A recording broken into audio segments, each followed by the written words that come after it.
பிரியமானவர்களே, இந்த உலகத்தில் பணம் இல்லை என்றால் மனிதனுக்கு மதிப்பு மரியாதை ஒன்றுமில்லை. உறவினர்கள் சொந்த பந்தங்களுமே ஒதுக்குகின்றன. இங்கே சபை உரையாளர் 6ஆம் அதிகாரத்தில் வாசித்து பாருங்க, 1-10 வரை.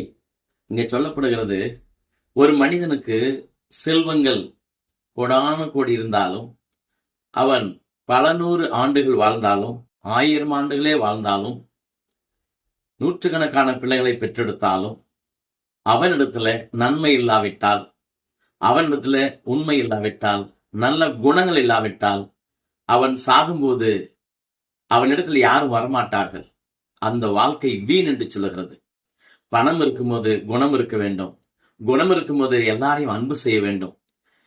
செல்வம் இருக்கும் பொழுது எல்லார் மேலும் சீறி விழுந்து கோபத்தோடு பேசி உறவுகளை துரத்தி விட்டு நான் பெரிய ஆள் என்று சொல்லி வாழ்பவர்களுக்கு இந்த உலகத்தில் ஏனோ செல்வம் இருக்கலாம், ஆனால் கடைசியிலே எல்லாம் விரைந்து ஓடிவிடும், தான் ஒண்டியாயிருக்கவே நேரிடும்.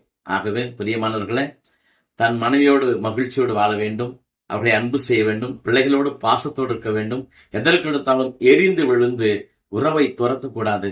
செல்வம் இருக்கிறது என்றோ, படிப்பு இருக்கிறது என்றோ பெருமை கொண்டு மற்றவர்களை இழிவுபடுத்தக்கூடாது.